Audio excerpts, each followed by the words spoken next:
Bueno, muy bien. En este caso vamos a analizar lo que nos dice la ley de Ohm. La ley de Ohm nos permite vincular la resistencia o carga que hay en un circuito, la fuente de alimentación y la circulación de corriente eléctrica que por él va a haber. Entonces tenemos la resistencia, como decíamos, la tensión o fuente de alimentación y la circulación o la intensidad de la circulación de la corriente eléctrica. Queremos nosotros poder medir estos tres factores y para ello entonces cada uno tiene una unidad de medida. En el caso de la resistencia o carga tenemos la letra omega que nos representa la unidad de medida que es ohms. La unidad de medida de la tensión o fuente de alimentación está en volt. Es el voltaje que yo voy a tener en esa fuente de alimentación. Y para la circulación o intensidad de corriente eléctrica vamos a medirla en amperes.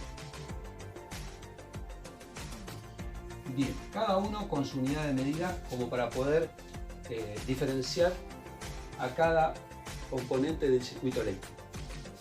Vamos a dibujar entonces cómo sería este circuito conectando esa carga o resistencia, en este caso, con la fuente de alimentación, y en este caso voy a utilizar una fuente de corriente continua, en el caso de una batería o puede ser una pila, ¿no?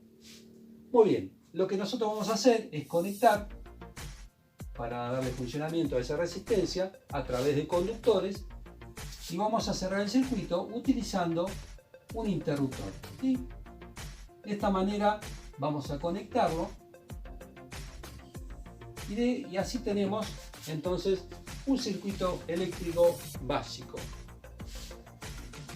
Entonces tenemos a la fuente de alimentación representado, como decíamos, con la B corta mayúscula, medible en volt, a la resistencia representada con la R mayúscula, medible en ohms, y también cuando cerramos ese interruptor vamos a poder medir en amperes la intensidad de corriente eléctrica que va a haber en ese circuito. Muy bien. Lo que nos permite la ley de Ohm es relacionar estos tres factores y vamos a poder medir cada uno de ellos. La ley de Ohm básicamente nos dice que la resistencia que hay en este circuito eléctrico es proporcional a la fuente de tensión o de alimentación y es una proporción directa. ¿Qué significa? Que cuando hay una variación en el valor de la resistencia, también proporcionalmente va a variar el valor de esa fuente de tensión. Ejemplo, si yo tengo una fuente de tensión de 24 volt, va a tener que tener una relación directa del valor de esa resistencia para ese valor de la tensión. Por ejemplo, si yo conecto a mi instalación domiciliaria de 220 volt, voy a conectar por ejemplo, una lámpara que también pueda funcionar con ese voltaje. No voy a conectar una lámpara de 24 volt en una fuente de alimentación de 220 volt. ¿Sí? ¿Se entiende? Así que la relación que yo tengo entre la resistencia o carga de ese circuito va a ser directa con respecto a la tensión que hay en ese circuito.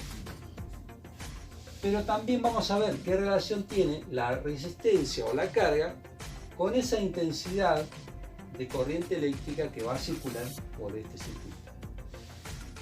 La resistencia actúa como si fuese una puerta que abre o cierra, o sea, disminuye o aumenta a la circulación de esa corriente.